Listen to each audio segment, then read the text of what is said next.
And then when Oprah said that if Trump wins, you may never be able to vote again. If we don't show up tomorrow, it is entirely possible that we'll not have the opportunity to ever cast a ballot again. That is it's just so ridiculous. the craziest thing when you back and watch him on her show where she was encouraged to be president. This sounds like political presidential talk to me, and I know people have talked to you about whether or not you want to run. Would you ever? Probably not. I do get tired of seeing the country ripped off. Why would you not? I just don't think I really have the inclination to do it. I love what I'm doing. I really like it. Also, it doesn't pay as well. No, it doesn't. Hey, Oprah. Yeah. What? Yeah. Well, he became the guy who wasn't just funding a lot of petitions and being like a famous guy, and he became the guy who calling all of them out and threatening to drain the swamp. And that's really was his crime. For Oprah Winfrey, the queen of daytime TV, Joe Rogan went all out, like a lion chasing a lazy zebra in a gold-plated safari. What started off as pleasant conversation turned into a brutal roast as billionaire truth bombs were flung everywhere, and her image as America's favorite neighbor was ruined. There were gasps and shouts on the internet. But this was certainly no gentle prod. By this time, Oprah's empire was trembling, and Rogan was taking off his gloves. You remember the time Oprah had that lady on, its face bit off by the chimp? Stay there. And showed her face on TV? Oh, yeah. Miraculously survived just the unimaginable. Her name is Charla Nash. Charla almost always covers her face, a hat and scarf.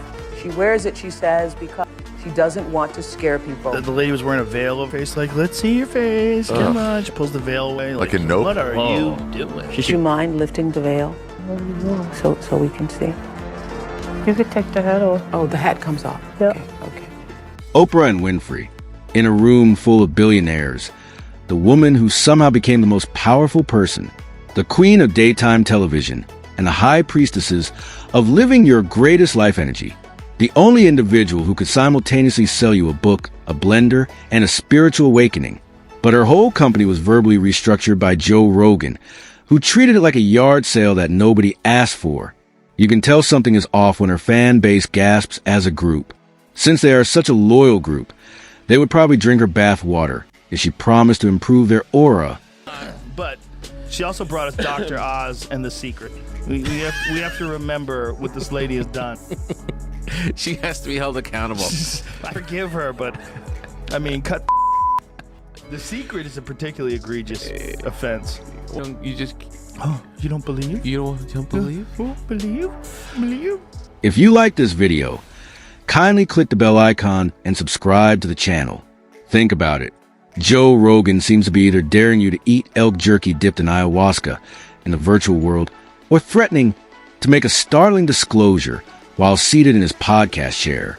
Oprah, the quintessential untouchable daytime princess, is just going about her business, unaware that her public image is about to be torn apart like a lawn chair in a tornado. Rogan doesn't take a careful approach. He comes with a verbal chainsaw instead. It's ridiculous that Oprah doesn't even respond. Not a single word, which is the same as being still while the other person attacks you. Yes, and it's honestly... She's a little Love old it. to be down. You loved it? I loved it. Wow. Loved it. She You didn't like when get people hurt. She's fine. She's dead. She died? Yes. Oh, ding dong. The witch No, is dead. She didn't. No, Imagine if she did. And if she died from the joking fall, about her. yeah, we're fucked. No, she didn't die. No, she's fine. I just... She looks like she got hurt. It's nice to see billionaires fall. Oh. Silence falls.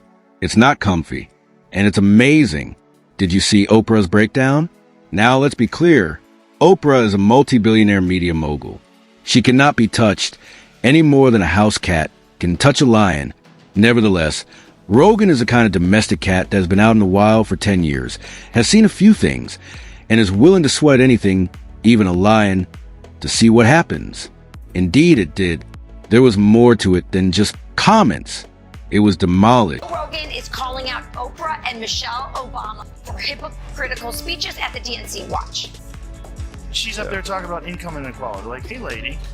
Yeah, I know. You're rich as Like, how is that equal? And also, when Michelle Obama was saying, you know, I think she was saying her mother or grandmother was vicious to people who took more than they needed. Yes. Like, Yeah. you are worth so much. Rogan started breaking down the Oprah myth in great detail. The whole relatable billionaire act.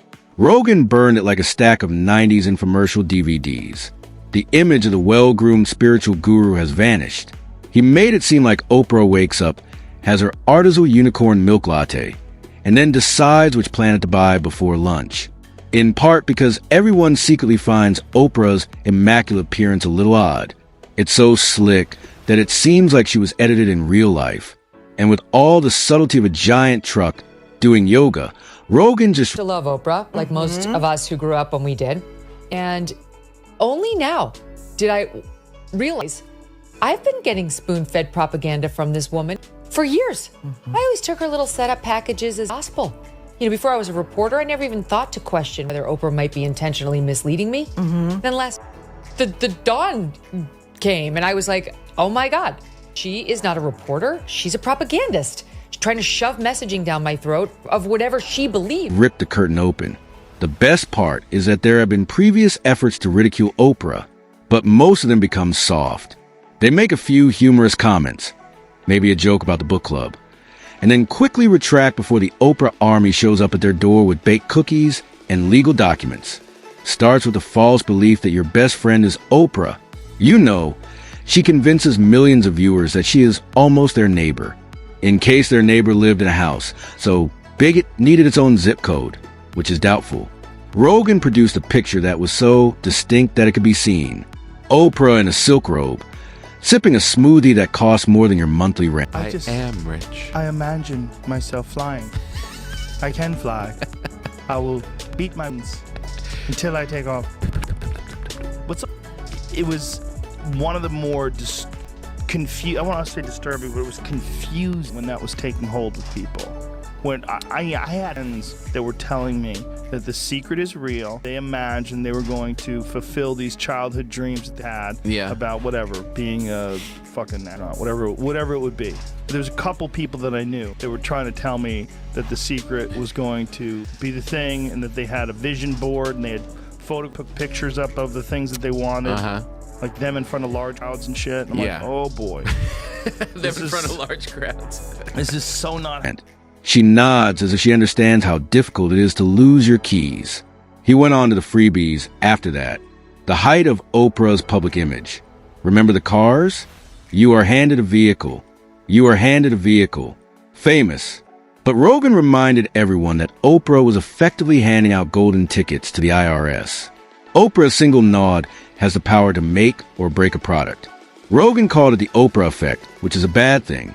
He compared it to a magician doing spells using book club stickers rather than magic wands.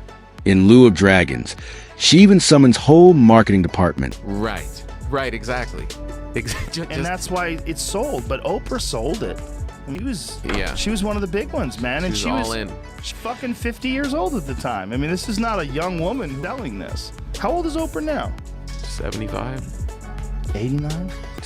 They put on exhibit the things they wanted in front of big audiences, and I thought, oh boy, them in front of large crowds. It certainly doesn't operate like this. Indeed. Now, if it had been anybody else, Oprah may have taken revenge, but not in this case. When it was slated to be the next big thing on TV, do you recall? During the day, Oprah made the decision to depose her ruler and establish her own country.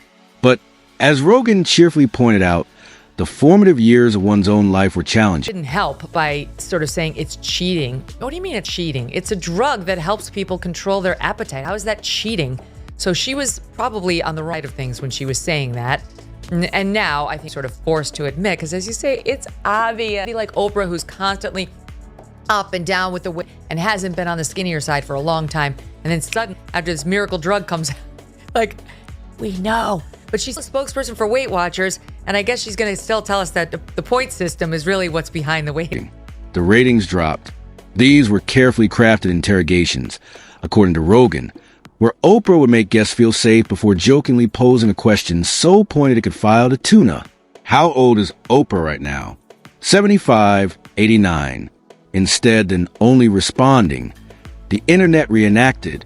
Suddenly, TikTokers were reading out Rogan's diatribe, with Oprah sitting on a golden throne and Rogan charging into frame on a moose, wielding a microphone.